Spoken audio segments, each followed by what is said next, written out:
400 টাকাতেই দেখা যাবে বাংলাদেশ হংকং ম্যাচ। বাকি ক্যাটাগরির মূল্যতে আসতে পারে পরিবর্তন। এরই মধ্যে কুইকেট.মি-কে টিকিটিং পার্টনার চূড়ান্ত করেছে ফুটবল ফেডারেশন। টিকিট বিক্রি শুরুর সম্ভাব্য তারিখ 28 সেপ্টেম্বর। এবার স্টেডিয়ামে দর্শকদের বিনামূল্যে পানি দেবে বাফুফে।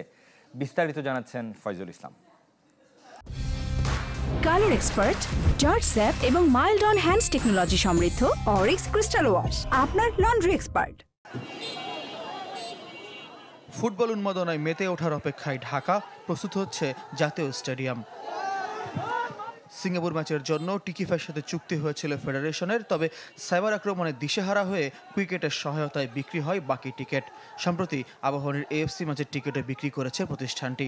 হংকং এবং ভারতের বিপক্ষে বাংলাদেশের হোম ম্যাচের জন্য কুইকেটকে চূড়ান্ত করেছে ফেডারেশন। টিকিট বিক্রি শুরুর সম্ভাব্য তারিখ 28 সেপ্টেম্বর। দামে আসতে পারে পরিবর্তন, তবে গ্যালারি টিকিটের দাম 400 টাকা অপরিবর্তিত থাকবে। কুইকেটই হবে আমাদের টিকিটিং পার্টনার। যে ডিমান্ডটা ছিল গতবার, ওটার এগেন্সে সাপ্লাই ডিমান্ড এগেন্সে তো প্রাইসিং হয়। গ্যালারি মোস্ট প্রবলি চেঞ্জ হবে না, বাট বাকি যে টিকিটগুলি ছিল ওগুলির প্রাইসিংটা একটু চেঞ্জ হতে পারে। 2 লিটার পানির বোতল 600 টাকা দাম চাইছে আমার কাছে। সিঙ্গাপুর ম্যাচে পানি নিয়ে চ্যানেল 24-এ দর্শক ভোগান্তি তুলে ধরার জেরে এবার স্টেডিয়ামে বিনামূল্যে পানি দেবে ফেডারেশন। খাবার ও কোমল পানীয় পাওয়া যাবে নির্ধারিত মূল্যে।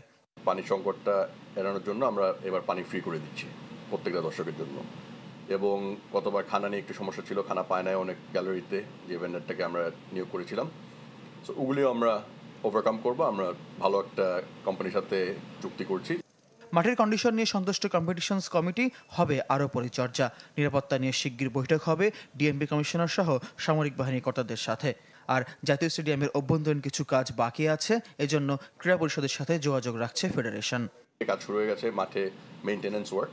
আমি বিশ্বাস করি যে আমাদের হংকং খেলার আগে মাঠ ওয়েল প্রিপেয়ার থাকবে, ইন্টারন্যাশনাল স্ট্যান্ডার্ড মেনটেন করে যেন খেলা চালানো যায়। ওটা আমি মনে করি ইনশোর্ড হবে। 9 অক্টোবর ম্যাচ সামনে রেখে 6 অক্টোবর ঢাকা আসবে প্রতিপক্ষ হংকং। আবাসন Pan Pacific Sonargaon hotel. Faizul Islam, channel 24, Dhaka.